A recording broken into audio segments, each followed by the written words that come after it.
जिस तरीके से इस एग्जिट पोल को किया गया है, जाहिर सी बात है पूर्व में 5 राज्यों में जो विधानसभा चुनाव हुए थे उसमें भी एग्जिट पोल जो थे वो लगभग नतीजों के आसपास ही कन्वर्ट हुए। लेकिन बहरहाल ये समय ऐसा है, आप लोग अपनी अपनी पार्टियों की ओपिनियन रख रहे हैं। और इस वक्त हमारे साथ ब्रजेश पाठक जी जुड़ गए हैं, उत्तर प्रदेश के डिप्टी सीएम। बहुत स्वागत है ब्रजेश पाठक जी आपका न्यूज़ 18 पर।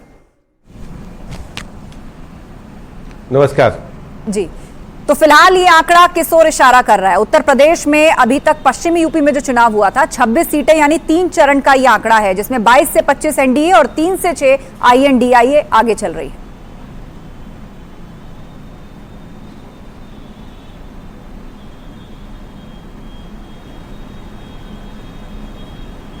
फिलहाल इन आंकड़ों को देखने के बाद उत्तर प्रदेश से जो आपने 80 में से 80 का लक्ष्य लिया था, क्या अनुमान आप लगा पा रहे? मेरी आवाज पहुंच रही है सर आप तक? जी हाँ, आवाज पहुंच रही है। उत्तर प्रदेश राज्य में भारतीय जनता पार्टी गठबंधन आज भी मैं इस बात पर कायम हूं कि 80 में 80 सीटें जीतेगा, प्रचंड बहुमत के साथ जीतेंगे। हमारे सहयोगी दल सभी सीटें जीत रहे हैं और भारतीय जनता पार्टी राजग गठबंधन 80 में 80 सीटें जीत रहा है।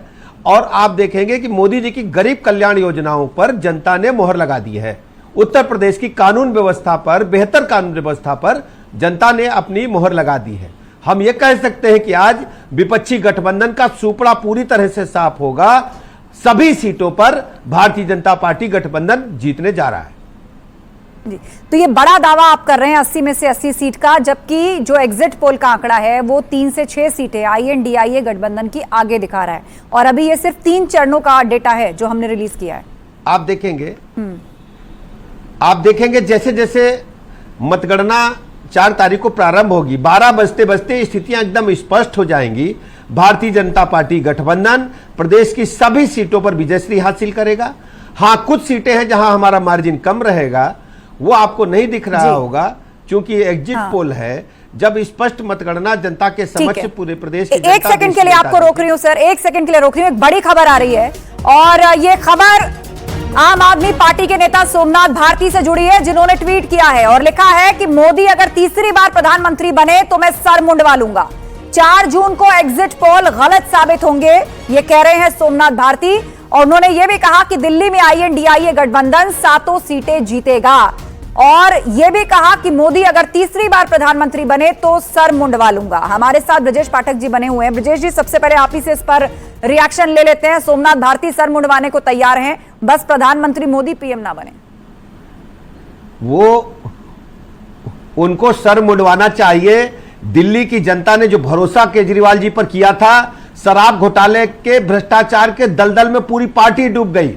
सीएम जेल में है, डिप्टी सीएम जेल में है, ढेर सारी नेता जेल में है। इस पर उनका मुंह शर्म से झुकना चाहिए, दुनिया के सामने सर मुंडवाना चाहिए।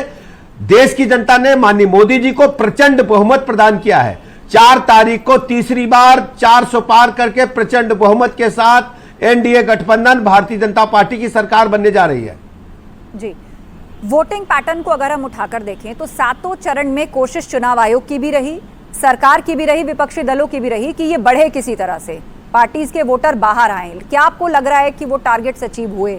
वोटिंग परसेंटेज को लेकर क्या कहना है और क्या इंटरप्रेट और अनुमान आप लगा रहे हैं? जी, दरअसल विपक्षी गठबंधन ने प्रचार से दूरी बनाए रखी।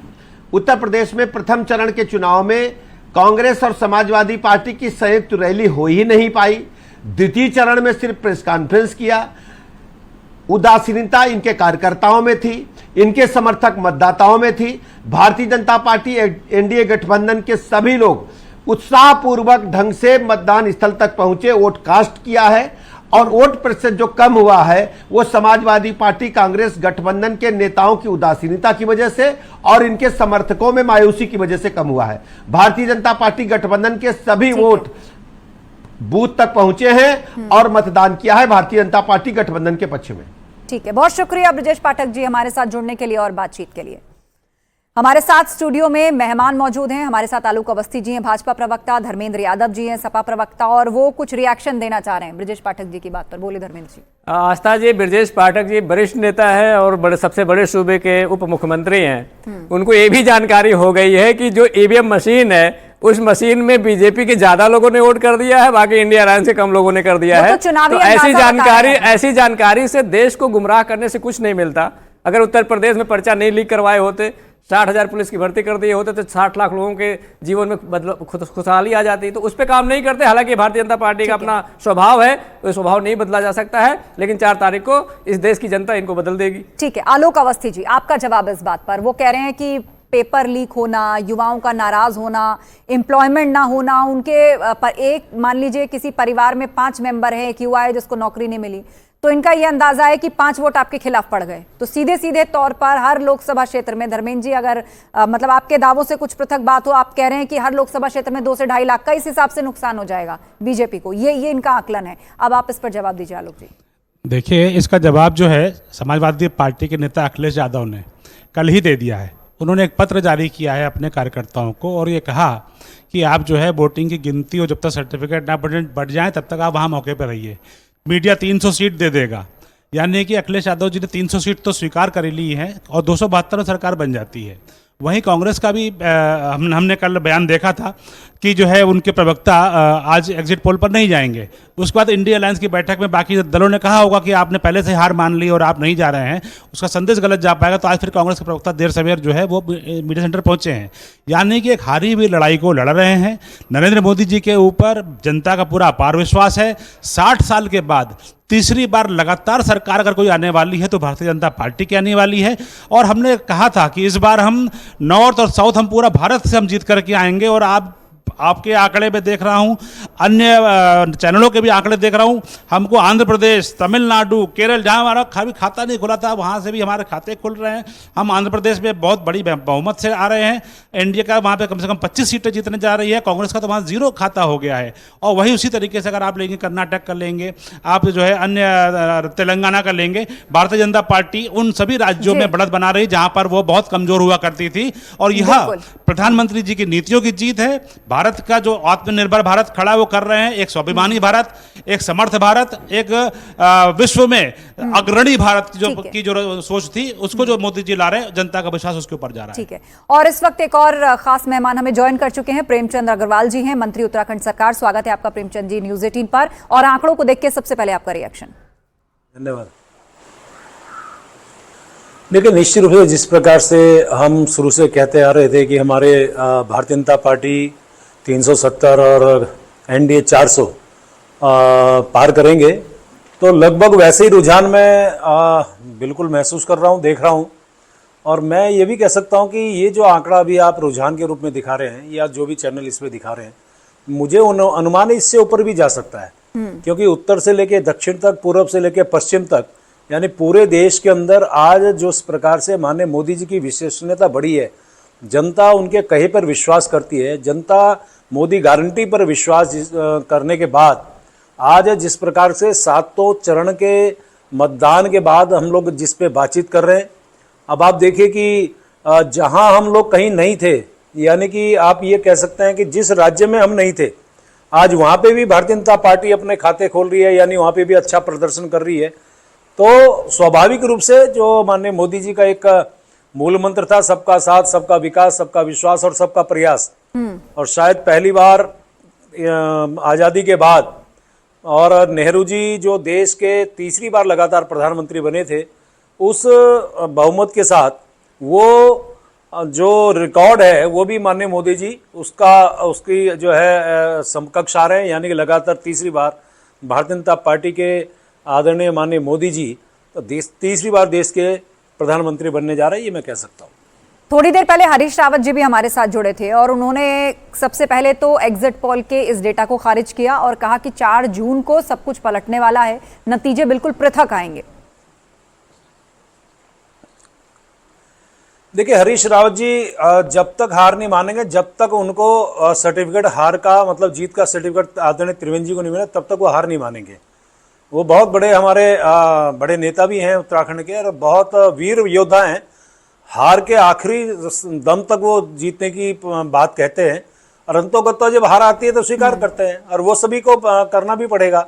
और मैं कह सकता हूं कि बहुत पहले से लगातार एक चर्चाओं में, बाजारों में एक चर्चा तैर रही थी कि अब की बार भारतीय जनता पार्टी की शायद यहाँ से 1-2 सीटें कम हो सकती हैं, लेकिन मैं आपके चैनल के माध्यम से दावे के साथ कह सकता हूँ 5 सीटें हम बहुत प्रचंड बहुमत के साथ जीत रहे हैं, क्योंकि माननीय मोदी जी के ऊपर हमारे उत्तराखंड वासियों का बहुत विश्वास है। अनेकों काम जिस प्रकार से माननीय मोदी जी ने इस 10 साल के अंदर उत्तराखंड में किए हैं, और उन्होंने इस उत्तराखंड को अपना होम स्टेट जैसा मान लिया।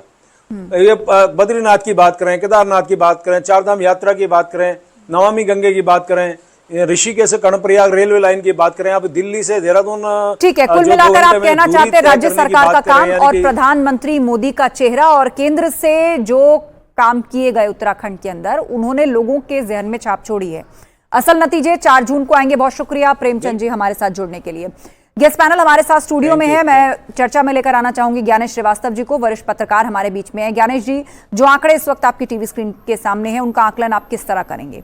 यहाँ तो एनडीए और आईएनडीआईए बिल्कुल आप देख लीजिए कि बहुत पीछे है, एग्जैक्ट आधा आईएनडीआईए नजर आ रहा है आंकड़ों में फिलहाल एनडीए से।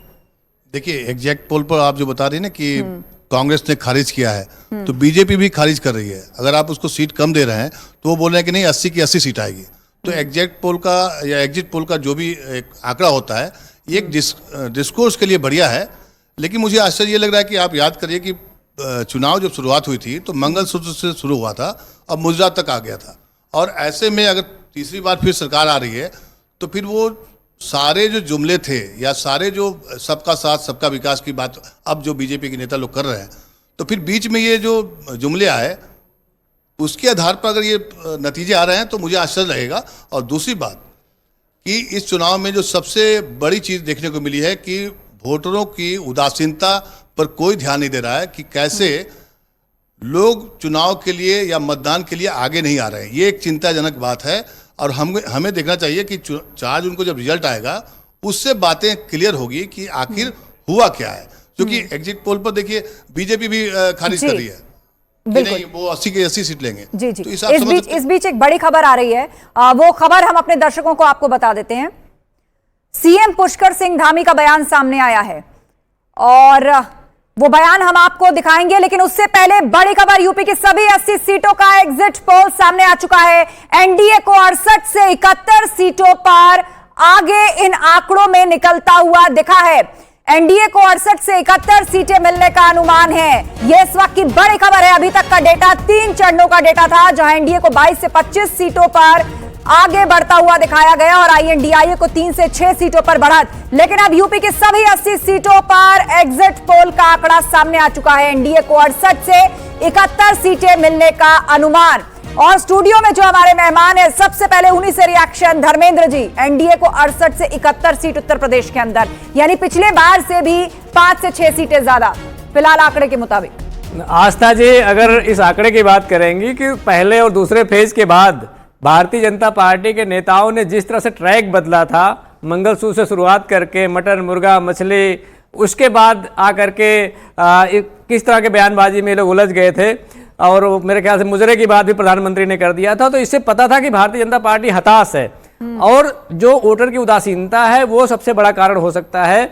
और उसका कारण ये है कि भारतीय जनता पार्टी ने पिछले 10 सालों में अगर कुछ किया होता तो चुनाव के दौरान बताते। जो वोटर 18 वर्ष का होगा आज 2024 में, वो 28 साल का हो गया होगा। तो वो जो यूथ थे, यूथ का कंट्रीब्यूशन कितना है इस आपके सैंपल में, महिलाओं का कंट्रीब्यूशन कितना है, मुझे आप बता दीजिए।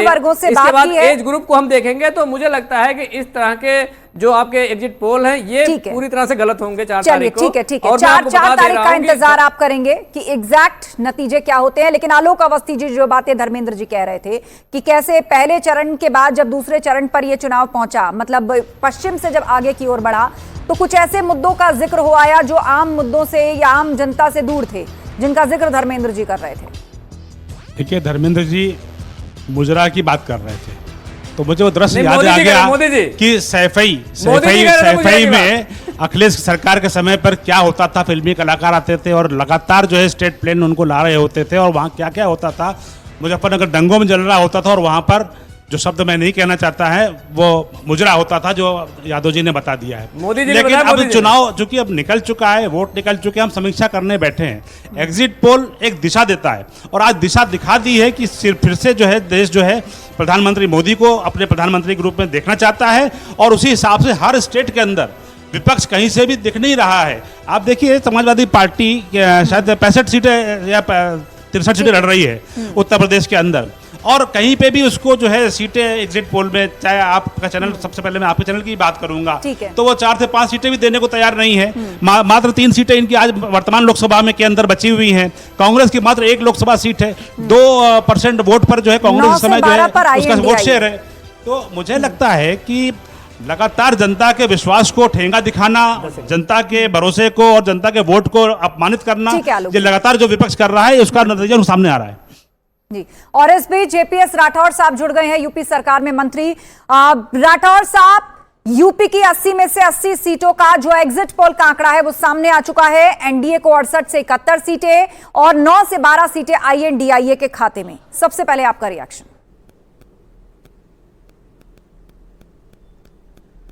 देखिए कितना बड़ा ये एग्जिट पोल आ रहा है और पूरी तरफ से कमल ही कमल खिलते चले जा रहे हैं।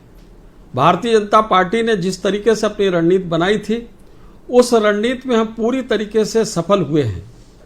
और मैं कहना चाहता हूं विपक्ष के लिए, दुष्यंत कुमार जी की वो लाइन, तुम्हारे पांव के नीचे जमीन नहीं, कमाल ये है कि फिर वे तुम्हें यकीन नहीं। आखिर विपक्ष ने किस मुद्दे पर चुनाव लड़ा? विपक्ष ने मुद्दा क्या बनाया? विपक्ष ने मुद्दा बनाया जातीय जनगणना का, विपक्ष ने मुद्दा बनाने की कोशिश की आरक्षण को, विपक्ष ने मुद्दा बनाने की कोशिश की संविधान को, और विपक्ष ने मुद्दा बनाया खटाखट को। क्या ये जनता से जुड़ा हुआ कोई विषय था? अगर जनता से जुड़ा हुआ कोई विषय होता तो मुझे लगता है जनता इनको कनेक्ट होती और इनके लिए कुछ विचार करती। वहीं दूसरी तरफ जी भारतीय जनता पार्टी ने, हमारे सहयोगी दलों ने पूरी तरीके से मोदी जी को मुद्दा, मोदी जी की जन कल्याणकारी योजनाओं को मुद्दा बनाने की कोशिश की। जी कुछ कह रही हैं आप? जी जी, आपको लग रहा है कि राम मंदिर का जिक्र हुआ, उस पर भी एक पॉलिटिक्स हुई। विपक्ष ने आप पर आरोप लगाया कि आप राम के नाम पर राजनीति करते हैं, राम के नाम पर वोट मांगते हैं, लेकिन उसके लिए तो राम आस्था का विषय है। तो आपको क्या लग रहा है फिलहाल ये आंकड़ा देखने के बाद कि राम मंदिर, उसका शिलान्यास आपके समय में हुआ, भूमि पूजन आपके समय में हुआ और उसके बाद प्राण प्रतिष्ठा भी हो गई, क्या इसका भी असर दिखा आपको? देखिए विपक्ष को सोचना चाहिए कि राम मंदिर, धारा 370 और common civil code, Bharatiya Janata party के ये 3 प्रमुख मुद्दे सदैव से हमारी उसमें रहे हैं और इसके लिए हमने बहुत संघर्ष किया है और बहुत हमारे बड़े बड़े नेताओं ने बलिदान देने का काम किया है। तो राम मंदिर का हम मुद्दा क्यों छोड़ने चाहें? राम मंदिर पे यही लोग हमारे ऊपर आरोप लगाते, तंज कसते थे कि सौगंध राम की खाते हैं, मंदिर वहीं बनाएंगे लेकिन तारीख नहीं बताएंगे। हमने तो तारीख भी बताई, मर्यादा पुरुषोत्तम प्रभु श्री राम का मंदिर भी बना, गगनचुंबी इमारत वहां पर बनी, प्रभु श्री राम की मूर्ति लगाई गई, प्राण प्रतिष्ठा हुई, लेकिन अभागे वो लोग जो आज तक प्रभु श्री राम के दर्शन तक नहीं कर सके। जो राम का नहीं वो किसी के काम का नहीं। जो प्रभु श्री राम को नहीं मान सकता है वो जनता जनार्दन को क्या मानेगा? हमने राम को भी माना और हमने काम को भी माना। ठीक है, लेकिन एक आरोप आप पर यह भी लगा, उनको लेकर हम जनता के बीच में गए। राठौर साहब, विपक्ष ने इस मुद्दे पर भी घेरा कि आप लोग रोजगार की व्यवस्था नहीं कर पाए हैं, नौजवान नाराज है, पेपर लीक हो रहा है, पोस्टपोन्ड हो रहा है, युवाओं के भविष्य से खिलवाड़ हो रहा है, तो वो और उसका परिवार कम से कम आपको वोट नहीं देगा। देखिए ऐसा है कि जो सत्ता पक्ष में रहते हैं, विपक्ष के पास क्या मुद्दे होते रहे अभी तक? विपक्ष के पास मुद्दे होते थे भ्रष्टाचार के। भारतीय जनता पार्टी को विपक्ष कभी भ्रष्टाचार पे नहीं घेर पाई, उल्टे विपक्षी भ्रष्टाचार में घिरता चला गया। दूसरा मुद्दा रहता महंगाई का। इस मुद्दे पर भी जनता ने इनकी एक नहीं सुनी और भारतीय जनता पार्टी ने पूरी तरीके से तैयारी के साथ हम गए और उस पर भी ये हमको नहीं घेर सके। और जो बेरोजगारी की जहां तक बात कहते हैं, कितने युवाओं को रोजगार देने का काम भारतीय जनता पार्टी की केंद्र और प्रदेश की सरकार ने किया है, ये यहाँ का, उत्तर प्रदेश का और देश का नौजवान जानता है। और जो देश में इंडस्ट्रियलाइजेशन हो रहा है, देश में जो विकास के इतने काम हो रहे हैं, उसके कारण कितने नौजवानों को रोजगार मिला है, ये नौजवान जानते हैं इस प्रदेश और देश के। स्किल डेवलपमेंट का प्रोग्राम इसलिए किया, इंडस्ट्री वाले कहते थे हमको एम्प्लॉयबल लोग नहीं मिल रहे, इसलिए हम लोग लोगों को नौकरी देना चाहते हैं, लेकिन उस प्रकार से योग्य क्षमतावान युवा नहीं मिल रहे हैं। हमने उसके लिए स्किल डेवलपमेंट प्रोग्राम चलाया। उत्तर प्रदेश में जितने भी चाहे डेवलपमेंट के काम हुए हों, ठीक है, तो उसमें क्या नौकरियां नहीं मिली लोगों को, रोजगार के अवसर मिले। सरकारी नौकरियों में पूरी पारदर्शी तरीके से हमने भर्तियों करने का काम किया है। और योगी जी बिल्कुल, ने तो आपको लग रहा है कि इन सारी बातों का संदेश आप घर घर तक पहुंचाने में और मैक्सिमम लोगों तक पहुंचाने में कामयाब रहे, और इसीलिए जो आपका आकलन था वो एग्जिट पोल के अनुमानों से मेल खाता है, लेकिन असल नतीजे 4 जून को हैं और उसी का सबको इंतजार है जो एग्जैक्ट पोल है। बहुत शुक्रिया जेपीएस राठौर साहब हमसे बातचीत के लिए।